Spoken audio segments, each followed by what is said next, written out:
بسم اللہ الرحمن الرحیم۔ یہ دشمن کی اسٹریٹجی ہے کہ ایک طرف لے جاؤ، قوم کو انگیج کر دو، قوموں کو بزی رکھو، مثال کے طور پر ایک ایسی چیز کی طرف متوجہ کرا دو، سب ادھر مڑ کے دیکھنے لگ جائیں، ادھر سے کوئی اور گزر جائے، آپ کو پتہ ہی نہیں چلے گا۔ یہ کیا ہے آج کی دنیا؟ آج کی دنیا یہی کرتی ہے۔ سوشل میڈیا، دنیا کا جو میڈیا ہے وہ کیا کرتا ہے؟ چھوٹی بات کو اتنا بڑا بنا دیتا ہے اور بڑی بڑی باتیں ہضم کر جاتا ہے۔ یہ اس کی خوبی ہے۔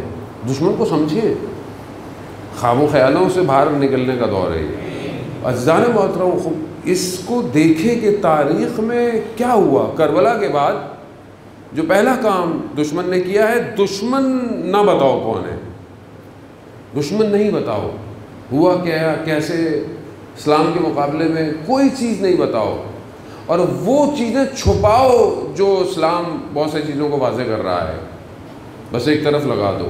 آج آپ کے سامنے میجورٹی ہمارے فرقے، میجورٹی سب بھائی ہیں ہم لوگ، ایسے کوئی اختلاف کی بات نہیں ہے ہمارے درمیان میں، دشمن ہے جو اختلاف کرتا ہے، لیکن آپ دیکھیں میجورٹی فرقے، میجورٹی فرقوں میں دشمن شناسی نہیں ہے۔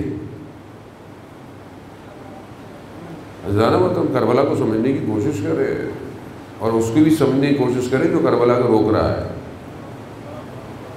کسی اور جلسوں سے کسی کو کوئی پریشانی نہیں ہے سوائے اس کے۔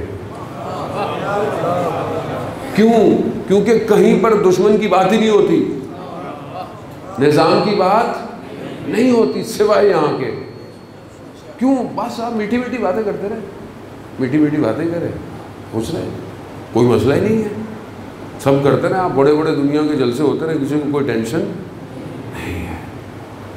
یہاں سے ٹینشن کیوں؟